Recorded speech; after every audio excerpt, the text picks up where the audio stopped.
So hello everybody, welcome back to my YouTube channel Elite English. तो आज की इस वीडियो में हम सीखने वाले हैं प्रीपोजिशन। प्रीपोजिशन क्या होता है, इसको कैसे यूज़ करते हैं। और वीडियो ज़्यादा लंबी नहीं होने वाली, एकदम बेसिक तरीके से हम सीखेंगे। So please stay till the end. चलिए शुरू करते हैं। एंड सबसे पहला हमारा क्वेश्चन तो यही होना चाहिए कि भाई प्रीपोजिशन क्या होता है। इसका जो सही प्रोनाउंसिएशन होता है वो होता है प्रीपोजिशन, नॉट प्रीपोजिशन। प्रीपोजिशन ही होता, प्रीपोजिशन होता है। ओके। अगर हम प्रीपोजिशन की डेफिनेशन की बात करें तो डेफिनेशन इसकी होती है ऐसे वर्ड जो किसी नाउन या फिर प्रोनाउन से पहले आकर उसका जो रिलेशन दूसरे वर्ड से बताते हैं। For an example, the book is on the table, मतलब किताब मेज पर रखी है। अब यहाँ पे ऑन प्रीपोजिशन आया है जो क्या रिलेशन बता रहा है, बुक और टेबल के बीच रिलेशन बता रहा है। ओके। और अगर हम नेक्स्ट एग्जाम्पल की बात करें तो the cat is under the chair, बिल्ली कुर्सी के नीचे है, मतलब बिल्ली और किसके बीच रिलेशन बता रहा है, कुर्सी के। ठीक है। अगर हम आसान भाषा में बात करें तो हर सेंटेंस में दो चीज़ें हैं, और प्रीपोजिशन क्या है, उन दोनों के बीच का कनेक्शन वायर है। जैसे बिल्ली कुर्सी के नीचे है, तो किसके बीच का कनेक्शन है, बिल्ली और कुर्सी के बीच का यहाँ पे कनेक्शन है। ठीक है। तो वही है जो प्रीपोजिशन के बीच में जो रिलेशन बताता है। ओके। और वैसे तो इंग्लिश ग्रामर में अप्रोक्स 150 प्रीपोजिशन होते हैं, बट आज हम सीखने वाले हैं mostly use preposition like in, on, at. Mostly spoken English में इन, ऑन और एट ही यूज़ होता है। तो आज हम सीखने वाले हैं इन, ऑन और एट, इनको टाइम और प्लेस के अकॉर्डिंग कैसे यूज़ करते हैं। ठीक है। तो सबसे पहले हम बात करने वाले हैं इन, ऑन और एट को टाइम के साथ कैसे यूज़ करते हैं। इन प्रीपोजिशन आता है हमेशा किसी मंथ के नाम के साथ में, या फिर ईयर्स के नाम के साथ, या फिर लॉन्ग टाइम के साथ में। फॉर एन एग्जांपल, जैसे मंथ मंथ की हम बात करें तो इन जनवरी, इन मई, इन अगस्त, इन दिसंबर। और अगर ईयर्स की बात करें तो इन 1992, इन 1997। ठीक है। और अगर हम लॉन्ग टाइम की बात करें, for an example, in the past, in the future. और ओन आता है हमेशा डेज के नामों के साथ या फिर डेट्स के साथ। For an example, on Monday, on Tuesday, on Wednesday. और डेट के साथ कभी कैसे यूज़ करते हैं, ऑन 27 अगस्त, ऑन 5 दिसंबर। और एट का हम यूज़ करते हैं एग्जैक्ट टाइम के साथ में। For an example, 7:30 AM, 8 Noon, 8 night.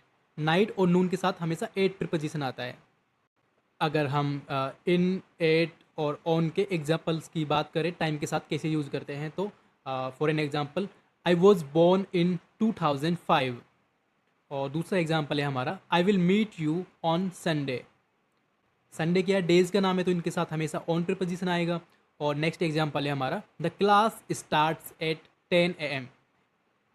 और जैसा कि अभी हमने पढ़ा था कि एट हमेशा एकदम एग्जैक्ट टाइम के साथ आता है। ओके।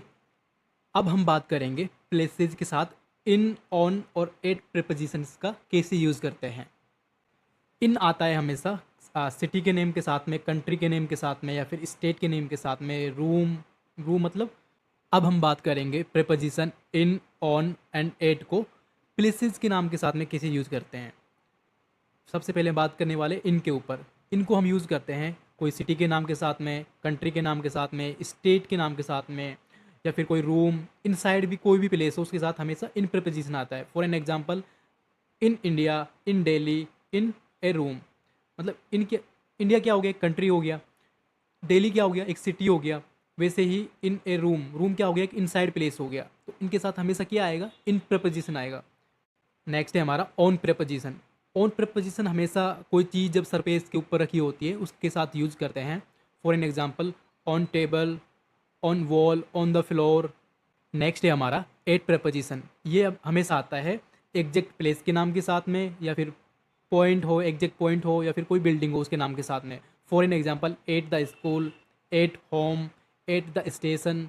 अब हम इनके कुछ और एग्जांपल्स देख लेते हैं प्लेसेस के साथ में कैसे यूज़ करते हैं। सबसे पहले हम इन पे बात करने वाले हैं। For an example, I live in India, मतलब मैं भारत में रहता हूँ। इंडिया क्या है, एक, इंडिया क्या है, एक कंट्री है। तो कंट्री के नाम के साथ हमेशा क्या आता है, इन प्रीपोजिशन आता है।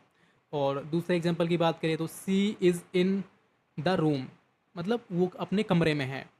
अब देखिए क्या, रूम है ना, एक एग्जैक्ट क्या हो गया, एग्जैक्ट लोकेशन हो गया, एग्जैक्ट प्लेस हो गया। तो इसके साथ हमेशा क्या आएगा, इन आएगा। और अब हम बात करेंगे ऑन के ऊपर, ऑन के एग्जाम्पल्स के ऊपर। The book is on the table, किताब कहाँ रखी है, मेज़ के ऊपर रखी है। मेज एक सरफेस हो गई, उसके ऊपर कोई चीज़ रखी है तो उसके साथ हमेशा ऑन प्रीपोजिशन आता है। और नेक्स्ट एग्जांपल है हमारा, the picture is on the wall, picture कहाँ लगी हुई है, दीवार के ऊपर। सो दीवार क्या है, एक प्लेस है, तो उसके साथ भी ऑन प्रीपोजिशन आएगा। नेक्स्ट है हमारा, how to use at preposition. For an example, he is at school, school क्या हो गया, एक बिल्डिंग हो गया, तो बिल्डिंग के नाम के साथ में हमेशा क्या आता है, एट प्रीपोजिशन आता है। नेक्स्ट है हमारा example, we are at the bus stop, bus stop क्या हो गया, एक कोई एग्जैक्ट लोकेशन होगी ना, तो एग्जैक्ट लोकेशन के साथ हमेशा एट प्रीपोजिशन आता है। ओके, अब हम कुछ ऐसे वर्ड्स की बात करेंगे जिनके साथ कोई प्रीपोजिशन आता ही नहीं है और अक्सर लोग इसमें गलती करते हैं। वो वर्ड्स क्या क्या हैं, yesterday, today, tomorrow, this, last and next, इनके साथ हमेशा कभी भी कोई प्रीपोजिशन नहीं आता। ओके, नेक्स्ट है हमारा एक इम्पोर्टेंट नोट जिसको मैं बोलता हूँ व्हीकल रूल। इसमें क्या होता है, जैसे हम कार में बैठते हैं तो उसके साथ इन प्रीपोजिशन आता है, बस में बैठते हैं तो उसके साथ ऑन प्रीपोजिशन आता है। आखिर क्यों? अच्छा, इसका एक सिंपल सा फंडा है, एक सिंपल सा रूल ये है कि अगर आप किसी भी अगर आप किसी भी व्हीकल में बैठ रहे हो, अगर उसकी जो रूफ़ होती है, छत होती है जो उसकी, अगर उसे आपका सर है वो टच नहीं हो रहा, तो उसके साथ क्या आएगा, उसके साथ आएगा हमेशा ऑन प्रीपोजिशन। जब भी हम बोलते हैं on the bus, on the train. और ऐसे व्हीकल जिनमें हम चढ़ने पर हमारा जो सर है वो रूफ के टच हो जाता है, तो उसको क्या बोलते हैं हम, उसके साथ क्या प्रीपोजिशन यूज करते हैं, हम उसको साथ यूज करते हैं इन प्रीपोजिशन। जब भी हम बोलते हैं इन द कार, ओके, या फिर इन द ऑटो।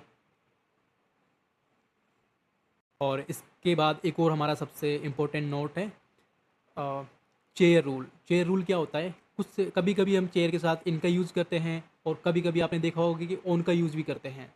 तो इनका यूज़ कहाँ होता है, ऑन का यूज़ कहाँ होता है, उस पर हम बात करने वाले हैं। जैसे आपने देखी होगी कुछ चेयर्स फ्लैट होती हैं, जिनमें मीन्स, फ्लैट मीन्स क्या होता है, जैसे कोई स्टूल हो गई, कोई बेंच हो गई, तो उसके साथ हमेशा क्या, ऑन प्रीपोजिशन यूज़ करते हैं। जैसे बोलते हैं ना, on the stool, on the bench. और एक होती है कवर्ड चेयर, या फिर जिसको हम बोलते हैं कोजी चेयर जिसको बोलते हैं, उसके साथ हमेशा इन का यूज़ करते हैं। फॉर एन एग्जांपल, जैसे हो गया आर्म चेयर, या फिर कार सीट होती है उसके लिए भी हम इनका यूज़ करते हैं। ओके, और नेक्स्ट है हमारा टेबल रूल। टेबल का क्या होता है, टेबल रूल क्या होता है, इसके साथ कभी हमें एट का यूज़ करते हैं, कभी ऑन का यूज़ करते हैं। आखिर क्यों?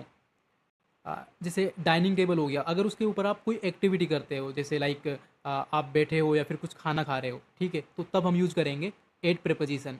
For an example, I am sitting at the dining table.